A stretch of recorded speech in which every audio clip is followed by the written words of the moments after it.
Je suis très heureux de recevoir Frédéric Collet ce lundi 8 novembre 2021, ici à l'ouverture de Sontexpo, la grande maison de l'hospitalisation, de l'hôpital, des cliniques, sur le stand de FHP Direct. Mais c'est aussi, il n'y a pas que l'hôpital, il n'y a pas que l'hospitalisation, il y a aussi d'autres acteurs, et notamment les acteurs du médicament. Vous êtes le président du LEM, les entreprises du médicament. Alors d'abord, Frédéric Collet, que fait le LEM ici dans la maison de l'hôpital?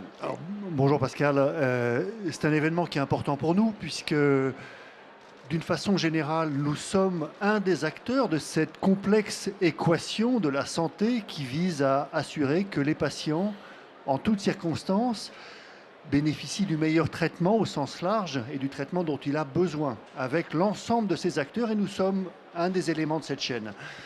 Et puis il y a un deuxième élément qui est essentiel, c'est que nous sortons, espérons que nous sortons d'une période inédite, en tout cas de 18 mois absolument inédits, dans lequel cette chaîne a été quand même mise à mal, elle a été poussée au maximum de sa capacité de résistance en particulier. Et la chaîne du médicament en a fait partie.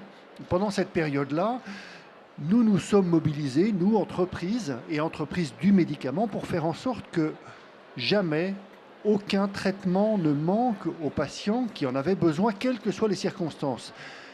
Et on sait que pendant cette période, quelles que soient les circonstances, c'était compliqué et ça porte une connotation particulière. Oui. On s'en doute d'ailleurs, évidemment, on a vu, on a découvert pour certains, mais on a compris pour celles et ceux qui travaillent dans le secteur de la santé, de l'importance des médicaments. On a même été, dans le fond, on a constaté que l'industrie du médicament a été très efficace. Enfin, certains d'entre eux, certains ont moins bien réussi dans la famille, mais enfin, c'est vrai que on a vu les engagements à la fois des entreprises et des équipes de recherche. Ça a presque été, je ne sais pas, je sais bien sûr, vous avez raison de dire, j'espère qu'on va en sortir. Pour autant, ça a été presque une aubaine, parce qu'on a découvert que les entreprises du médicament étaient extrêmement actives.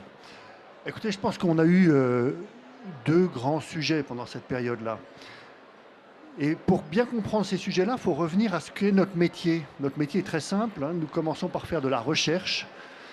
Et on sait que généralement, il faut à peu près 10 000 molécules, 10 000 molécules recherchées pour que l'une devienne un médicament. Donc, nous faisons de la recherche. Nous faisons après de la recherche clinique. Et nous savons à quel point cette recherche clinique, particulièrement en France, est importante.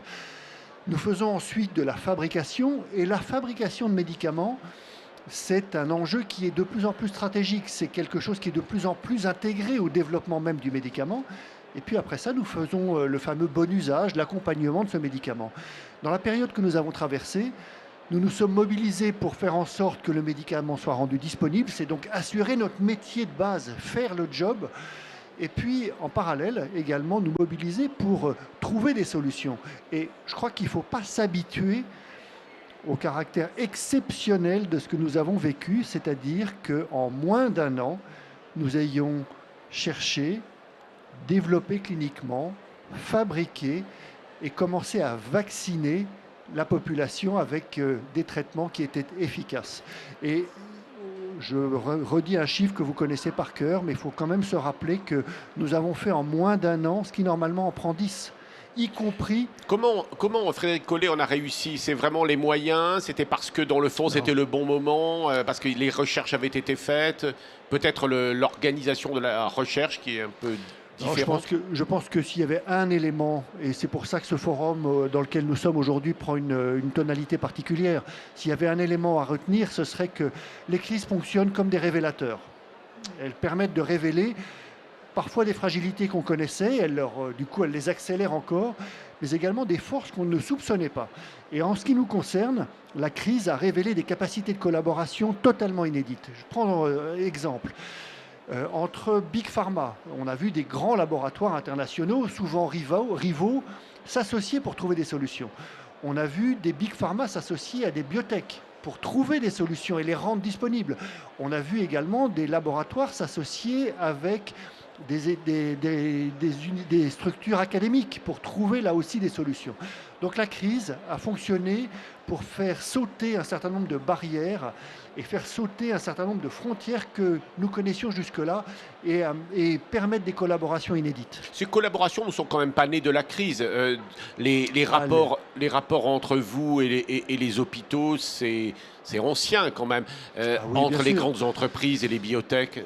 Bien sûr, elles ne sont pas nouvelles, néanmoins elles se sont accélérées pendant cette période-là. Et singulièrement, justement, au moment où l'hôpital était mis à mal et l'hôpital vivait une pression absolument inédite, nous étions là aussi mobilisés pour trouver les modes de collaboration, pour mener nos essais cliniques, pour rendre les traitements disponibles, pour là aussi rendre les traitements de base disponibles auprès des personnels soignants de la meilleure façon qui soit. Et nous avons connu des tensions.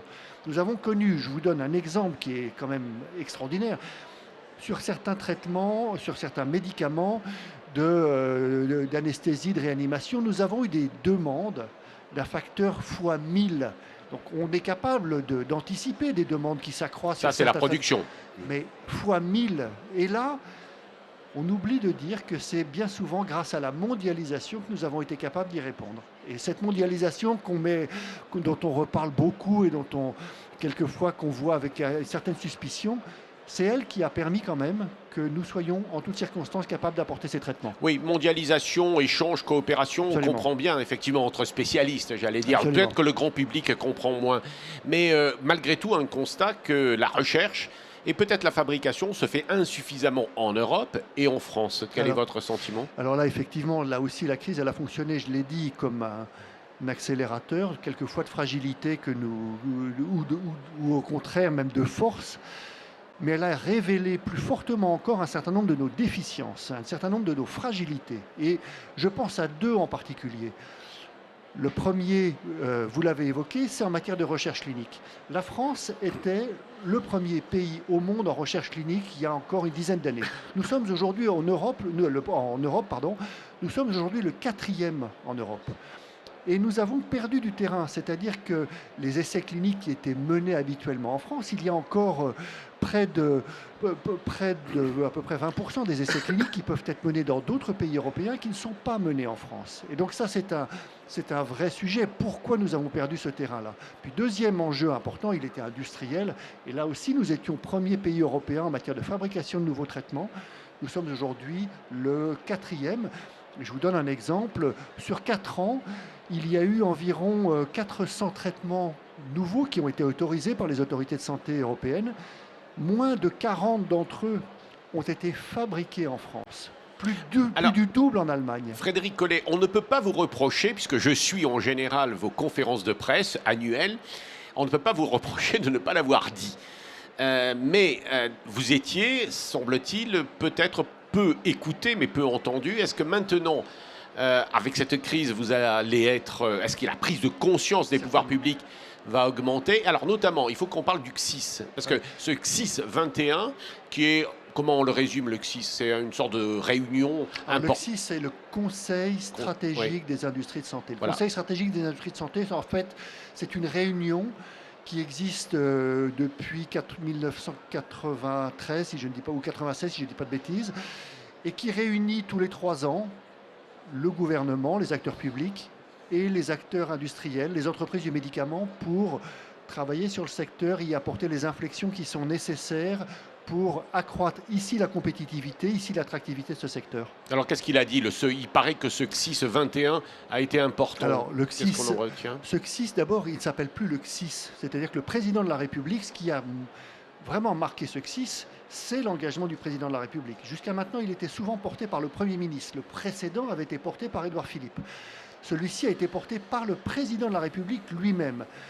Et il a voulu, je reprends ces termes, sonner la mobilisation générale, parce que le président de la République a compris que ce secteur était non seulement un secteur qui était un secteur de sortie de crise, mais qui est un secteur qui est gage de compétitivité, d'attractivité, pour justement d'abord assurer les conditions de l'indépendance sanitaire, mais également assurer l'attractivité sur un plan économique. Donc nous sommes un secteur qui a 2 bras, si on peut dire. Nous sommes un acteur d'indépendance sanitaire, un acteur de santé, mais nous sommes également un acteur économique essentiel. Et le président de la République a voulu le reconnaître avec une phrase qui m'a beaucoup frappé. Il a dit que d'abord, on ne pouvait pas faire un cocorico très fort de la façon dont, la France avait pu s'illustrer pendant cette période-là sur un plan industriel, mais également, surtout, pour dire à quel point nous avions en France développé ce qu'il a qualifié d'anticorps à l'innovation. Et nous devons effectivement travailler pour faire en sorte qu'en France, nous sachions mieux accueillir l'innovation aux destinations des patients. Et en 2 mots, ça passe par quoi? Ça passe d'abord, en 2 mots, ça passe par 7 milliards d'investissements sur le secteur, donc c'est quand même important. 7 milliards qui va reposer sur un volet recherche, un volet digital, un volet accès à l'innovation et puis un volet industriel. Voilà les 4 grands piliers. La vraie question que les Français supportent mal, les citoyens, c'est le fait que les industries du médicament sont assez peu en France. Est-ce que c'est vrai? On est vraiment aussi faible? Non, je pense qu'en France, ce sont près de 300 entreprises du médicament. On l'oublie souvent, mais ce sont plus de 260 sites industriels qui sont des sites en région qui créent un emploi en région et un emploi qui est qualifié. Et nous savons à quel point, parce que la crise a succédé à une autre crise qui était celle des Gilets jaunes, mais nous savons à quel point l'emploi et l'emploi qualifié en région est essentiel. Donc les entreprises de médicaments en France, elles sont présentes. Faut avoir un chiffre qui est aussi important, 75% d'entre elles sont des entreprises qui font moins de 50 salariés.